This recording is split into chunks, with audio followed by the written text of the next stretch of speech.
Kita kembali lagi di Blue Lock chapter terbaru, yaitu chapter 317 yang baru saja keluar. Chapter berlanjut waktu babak pertama hampir selesai. Komentar di awal bab, Jepang mendominasi babak pertama. Pusaran hiruk-pikuk menyelimuti medan perang. Penyiar mengatakan, perwakilan muda Jepang memimpin dengan skor telak 2-0. Hanya tersisa 10 menit di babak pertama. Apakah sudah waktunya Nigeria melakukan serangan balik? Penyiar melanjutkan, pertarungan di 10 menit terakhir babak pertama dimulai sekarang. Kali ini Kuso memulai serangan. Kuso berkata, akhirnya aku mengerti, mereka sekarang. Blue Lock tidak diragukan lagi adalah lawan terkuat yang pernah kita hadapi sejauh ini.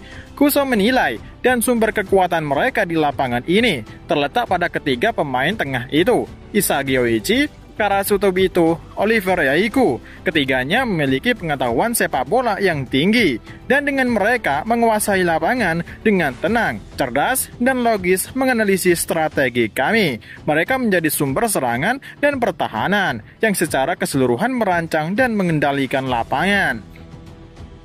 Kali ini Kuso memberikan umpannya kepada Onaji. Terlihat Isagi bereaksi. Kuso berkomentar, tapi orang yang membuat tim sirkus ini berhasil tidak lain adalah Isagi Yoichi.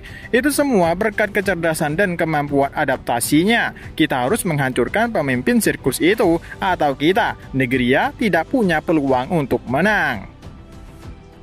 Kita kilas balik, lanjutan dari chapter sebelumnya, di mana Onyaji secara tidak sengaja mengeluarkan bakatnya. Obama, Kuso, dan Belo memuji dia dan bertanya, apakah dia pernah bermain sepak bola sebelumnya? Onaji menjawab, kalau dia belum pernah bermain bola sama sekali. Semenjak itu ketiganya, Belo, Kuso, dan Obama langsung membayangkan impiannya. Kuso berkomentar, kalau ada Onaji, mungkin mereka bisa menjadi pemain profesional. Lalu Belo berkata, juga kalau dia bermimpi bisa menjuari Piala Dunia, dan Obama berpikir dengan ini mereka bisa menjadi orang kaya.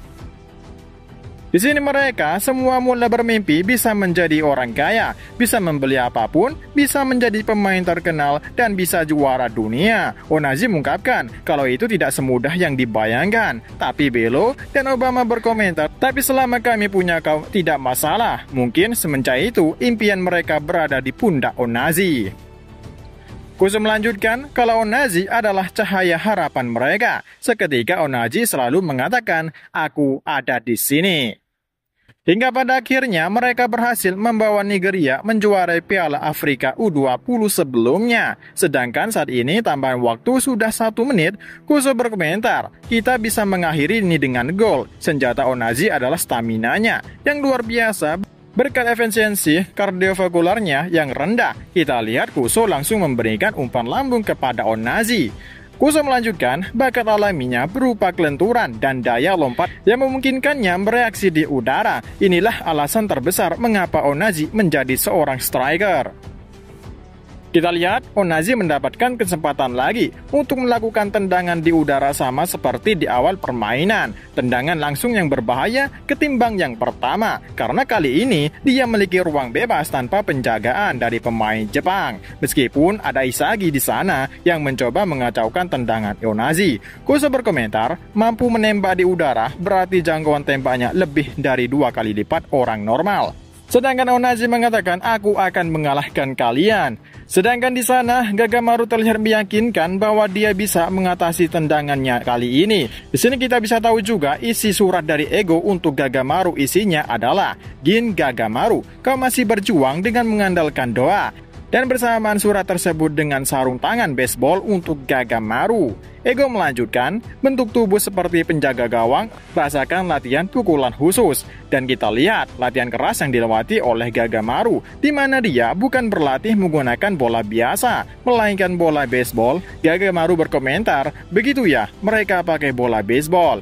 Ego berkomentar, karena bolanya lebih cepat dan lebih kecil dari sepak bola, waktu reaksimu meningkat. Seperti apa yang dikatakan Ego, reaksi Gagamaru semakin cepat dan tepat. Dia bisa menangkap semua baseball. Gagamaru berkomentar, rasanya koordinasi antara mata dan tubuh jadi 1,5 kali lebih cepat tidak dengan kepalamu. Biarkan tubuhmu mengingatnya. Dan kita kembali ke masa sekarang. Onazi mulai melancarkan tendangan kuatnya. Kuso berkata, ayo cahaya harapan kami. Di momen ini, Isagi terlihat terlambat untuk mengacaukan target Onazi. Atau sebaliknya, bisa jadi dia yang sudah mengarahkan tendangan Onazi ke arah jangkauan Gagamaru. Tapi bila tendangannya mengarah ke pojok gawang yang akan menyulitkan penjaga gawang, apalagi tendangannya keras dan jaraknya dekat dengan kiper.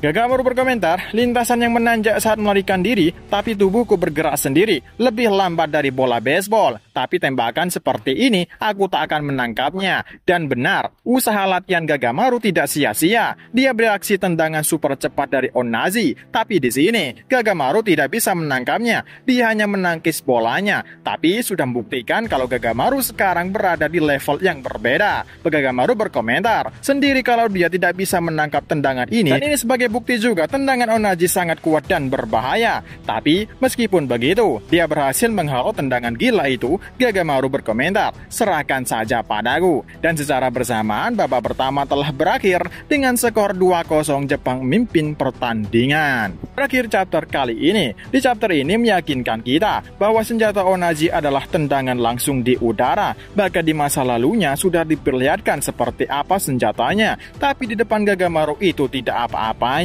Jadi, jika keadaan seperti ini, tim Nigeria tidak bisa melakukan serangan yang sama seperti ini. Ujung-ujungnya, bola akan diumpan ke Onazi, dan Onazi yang menendang langsung. Karena ini sudah ditangani oleh Gagamaru. Mereka harus memikirkan sesuatu yang berbeda, atau serangan yang berbeda, yaitu dengan cara bermain tim, bukan bermain secara individu yang hanya mengandalkan striker Onazi saja. Karena strategi ini, mereka akan buntu, dan tidak akan bisa mencetak gol sama sekali pertandingan ini. Dan sampai di sini dulu untuk review manga Bullock chapter 317. Dan tak lupa terima kasih yang udah nonton video ini sampai habis. Dan sampai ketemu lagi di review manga-manga lainnya dan Bullock chapter selanjutnya tidak libur. Dan sampai jumpa, ketemu lagi.